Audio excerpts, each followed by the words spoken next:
Good morning friends and welcome to the pre-market view. US markets were mixed. Dow was down about 0.19%. However, Nasdaq was up almost about 0.71% as the Google stock did extremely well and added about $60 billion to the market cap overnight.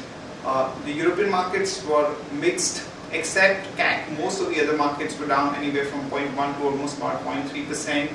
There is a further progress on the Greece bailout plan and the additional funding that the Greek banks would require to normalize the functioning. And when we look at the Asian markets today morning, most of the markets are up. Shanghai is up almost about 1.2%.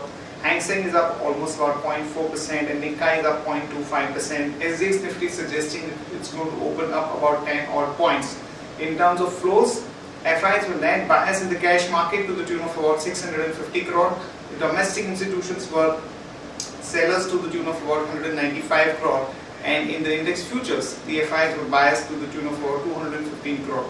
Overall, our markets continue to remain quite steady, and we've seen that the banking and few mid-cap stocks are hogging the limelight, and we think that given the kind of global setup that we have, there is going to be some kind of an uptick in stock-specific pockets, and more importantly, on the Bank Nifty side. On that note, let me invite our F&O expert to take you through important ideas and strategies that we can have from the derivative side. Good morning friends, let's have a view on derivatives. The Indian benchmark indices went on a consolidation phase in Friday's trade after seeing a sharp upside of approximately 2% in last two trading sessions. But we have seen not much of activity was observed in Friday's trade as Nifty has settled at 8625 with a negligible gain of 0.02%. However, open interest is also decreased marginally by 0.18%. 0.42 lakh shares were reduced in open interest. Also, Nifty cost of carry decreased marginally by 12% from 5.66 to 4.96%.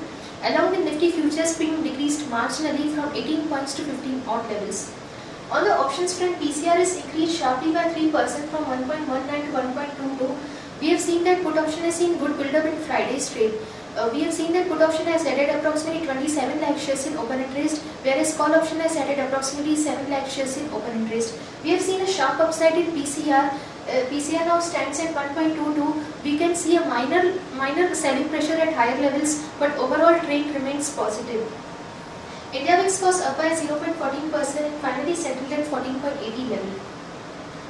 In the options activity, we have seen that 8,700 call option has added 6% shares in open interest, followed by 8,800 call option which has added approximately 11% shares in open interest. Currently, 8,700 call option stands with highest number of shares in open interest. Since start of the series, we have observed that earlier 8,500 call option was having highest number of shares in open interest. Then slowly it was shifted to 8,600. Currently 8,700 stands with highest number of shares in open interest, which is a very positive sign for the market going ahead. On the put option side also, we have seen that 8,500 put option has added 26.67% shares in open interest, followed by 8,600 put option which has added 39.79% shares in open interest. Since start of the series, we have observed that earlier 8,000 put option was having highest number of shares in open interest, then activity was shifted to 8,300. Currently 8,500 put option stands with highest number of shares in open interest, which is again it is a positive sign for the market going ahead. So on a closing basis, 8,500, 8520 may act as a good support. On bank period front, there are two securities in bank period. One is MTech Auto, second is India Cement. And FIs were net bias of 264 crore index futures. They were net bias of 111.68 crore index options. They were net sellers of 223.15 crore in stock futures, and they were net sellers of 25.56 crore in stock options.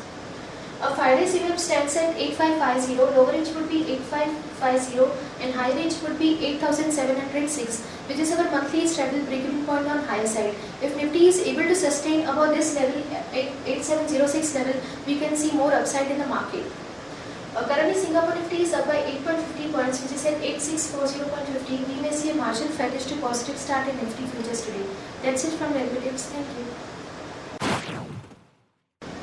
Friends, let me take you through Sharekhan pre-market action starting with trading ideas. First of all, a long call on Aurobindo Pharma as it gets a tentative US FDA note for sildenafil citrate. So one can go long there with the stop loss of 1495, target of 1560 to about 1575. HDFC is likely to raise about 90,000 crore through NCDs. So one can go long on HDFC with a stop loss of 1304, target of 1360 to about 1375. Federal Bank reported muted set of numbers. In fact, the gross NPAs have increased. That would not go down well with the street. So one can short Federal Bank with stop loss of 77, target of 74 to about 74. Dishman Pharma, another negative development, as the Q1 financial statements have been deferred due to difference in opinion with auditors. So one can short Dishman Pharma with a stop loss of 178, target of 168 to 165. In other news and developments, NALCO has entered into a R&D cooperation agreement with aluminium company Rio Tinto Alcan. Reliance Industries is going to relinquish two gas discoveries off East Coast. And drug firm Torrent Pharma has said that it has completed acquisition of Encore Group from Zig Pharma Private Limited. Fulford shares will soon be delisted from the stock exchanges following a successful delisting offer made by the promoter company.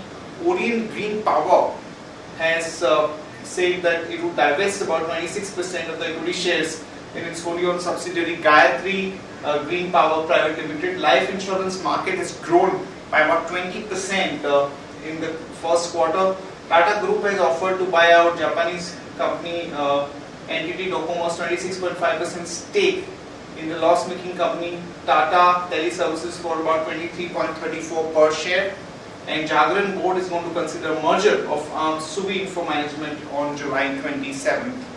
Eros shares TV channel plan. It's going to focus on the digital offering Eros Now, which offers video content to the mobile and the iPad users. The state-run RCF is planning to invest about 363 crore for reducing consumption of energy at its two urea ammonia units in Thal in Maharashtra. The real estate developer Phoenix Mills is going to raise about 282.59 crore through private placement of shares to institutional investors. CAR reported a weak set of numbers. Their net profit declined by about 34% to about 17.49 crore. Overall Realty net profit surged 24% at about 79.57 crore. Here is a list of stocks with positive and negative bias. Stocks with positive bias are Tech Mahindra, IndusInd Bank, Titan. Stocks with negative bias are TVS Motor, Just Dial and Bajaj Finance. Stocks for investment that we like at this point of time are Aditya Birla Nuvo, Glenmark Pharma, HDFC Bank, Reliance Industries and TCS. And the companies which will be announcing numbers today: Hindustan Zinc, we are looking at a net profit of 1519.8 crore, Ultratech Cement 516.8 crore, LIC Housing Finance 376 crore, Welspun 153 crore, CCL Products 26.3 crore and Kitex Garment 28.4 crore. That's it from all of us, friends. Have a great trading session. See you tomorrow at the same time.